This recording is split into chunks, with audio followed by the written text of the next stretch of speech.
We're so happy to be here at the CPAC 2025 in Washington, D.C. And we're so honored to have McLaughlin. He's a Trump pollster. And we're going to talk about so many interesting things, especially because they say, and we know it, that the Latino vote changed the election for Donald Trump to be re-elected for our president now in the United States. So, please, Jim, tell us, how did this happen? How come like something so unexpected finally came to be true? And did you see it like before it came, like before it happened? Yeah. Tell us a little bit about this interesting story. You know, it was very interesting. And I tell people that one of the major reasons for Donald Trump's electoral success was that he had governing success the first time he was president. Okay. The reason why, whether you're a Hispanic voter, whether you're a white voter, black voter, doesn't matter. It was all about, people saw the first 4 years of his presidency, and we always say that these presidential races, they're decided by the two P's, peace and prosperity. And when Donald Trump was president the first time, Americans had peace and prosperity. So that's why Hispanic voters gravitated to him. And another interesting point is, I can't tell you how many times I would hear in focus groups among Hispanic voters where they would tell us that the Democrats, whether it was Joe Biden, Kamala Harris, Nancy Pelosi, reminded them of those Marxist dictatorships like the Castro brothers, Maduro, Ortega, that they had left. And now they were hearing the same kind of rhetoric, and they were seeing the same kind of failed policies that they got from those failed Marxist leaders. And they came to America to be Americans, to have our way of life.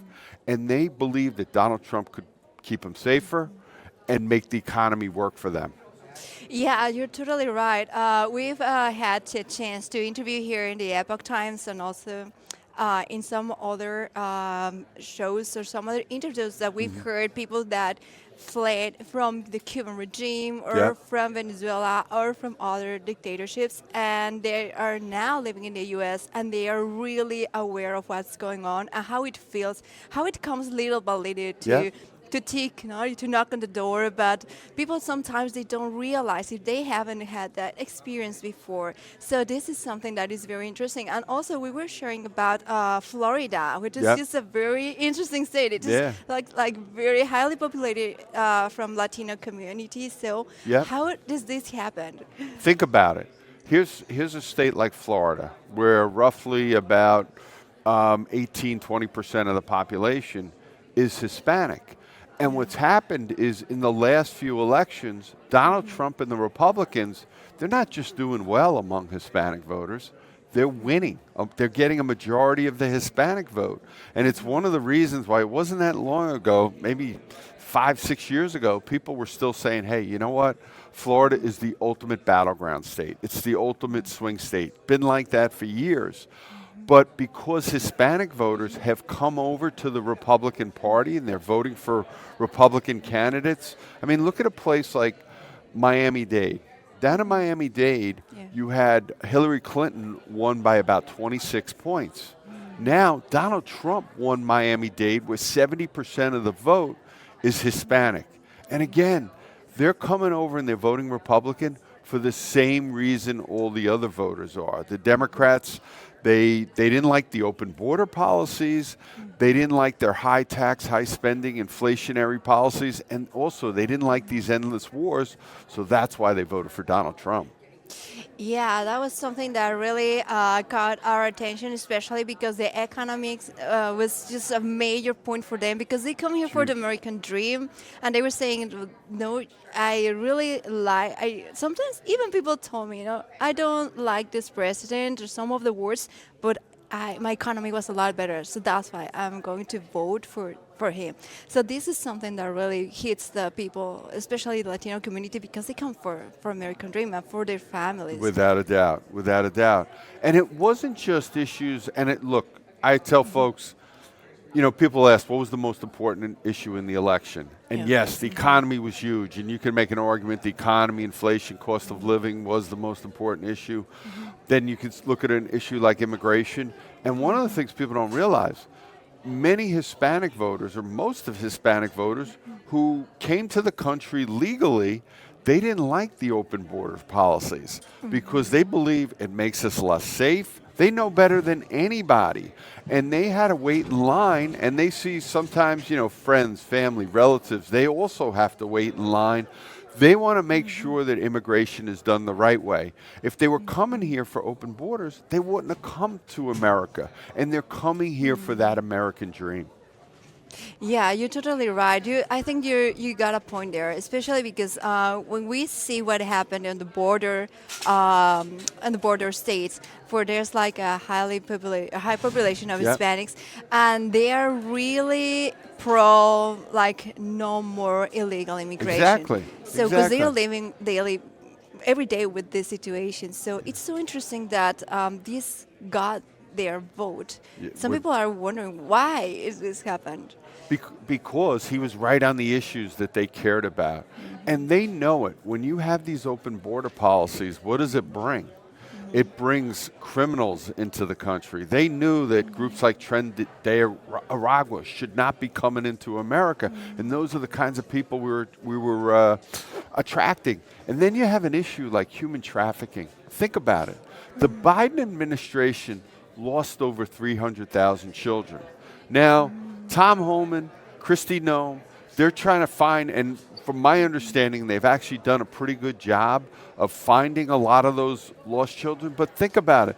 The Democrats are trying to tell us they're the party of women and children. Meanwhile, who knows what's been happening to these poor children that they literally lost at the border? And it happened because of their radical, failed immigration policies. If anybody that our immigration system should be protecting, it's our children. And that's what Donald Trump and Tom Homan are putting into effect. They're going to make sure that they put the children first, especially when it comes to our immigration system. That's so important that they can share this with the community because we heard a lot of questions regarding, especially with the children, and how is it going to be handled, especially with massive deportations, Yeah. if they're going to be like separating families or not. I think there's a lot of miscommunication around, and I think this is something that people really need to know what to expect so they can have some peace of mind because there's a lot of fear among the community now. So what would you like tell them, something that you know that can assure them of what's going on? Look, and I think a lot of folks don't believe the fear-monger tactics that the radical left and their allies in the media tell us. Because think about it. Remember how they were telling us during the campaign, unless we have this quote-unquote bipartisan immigration reform, we can't solve the border problem. That was a lie from the media. It was a lie from the Democrats. Donald Trump has proved that in the first month of his presidency, just like he did the first time, and probably even better. He secured the border. He's making people safe. And who are they focused on? They're focused on the criminal illegal aliens. They don't care what country they're from. It's the rapists. It's the murderers. It's the drug dealers. It's the terrorists. And you know what? At the end of the day, from what I'm told, they're actually only deporting fewer than 1,000 people a month, or 1,000 people a day. And look, they just don't have the resources. And when you're trying to solve a problem like this that Joe Biden created, they're going to have their hands full just focusing on the criminal illegals that came into the country. Okay, that's really good for people to know because this is something that they were like wondering, and it's good that they have this information out there. Also, we know that you work with several like candidates or with several like with the grassroots. They want to get to the certain position because they have the heart to do it. Yeah. So for the Latino community again, like what can they expect if they have like some young people who want to come to a certain position to help the community, to work hard for the people? What can they like foresee in the future of this? Because now we have Marco Rubio, the Secretary of State. So does it sound like we all feel like a very good moment for Hispanics? But what will be the future? How can you envision that part? Yep, and it's not just Marco Rubio, who, by the way, I'm a huge fan of. I've known Marco for over 20 years, and he's going to be a great Secretary of State. But you look at, our Labor Secretary, former Congresswoman, she's Latino, and the Democrats are attacking her now. So, I mean, I think a lot of what you're seeing and what I recommend for these young people, get involved. Marco's been involved for decades down in Florida. He used to be a local state representative down in Florida. Now he's one of the most, one of the most powerful people in the world. He's our Secretary of State. Get involved with groups like CPAC. CPAC is the ultimate grassroots conservative organization in America, and you've got folks like Mercedes Schlapp. Mercedes is one of our, basically co-chairman of CPAC. She's obviously Hispanic. She's of Cuban descent.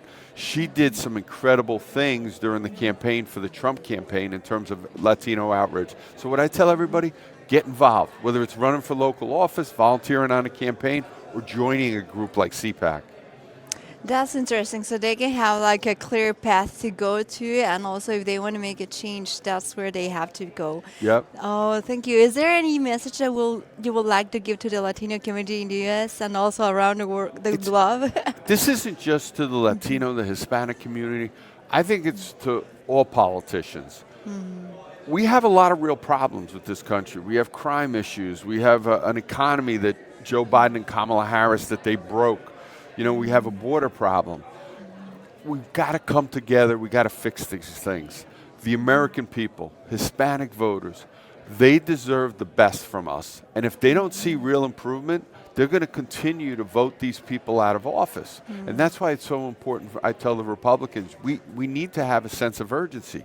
You've seen that great sense of urgency out of this White House because they knew we had an emergency at the border. They know we have a broken economy. And you see how quickly they're moving. And we need to support them when they are, especially when we get a lot of these lies from these radical left-wing groups and their allies in the media. Oh, yeah, it is important that people get to know more about it, they get more informed, and also that they can get the truth of what's going on, because it's sometimes not easy to find what's really going on. Exactly. That's why I tell folks, use a lot of sources for your information. Just don't use one source.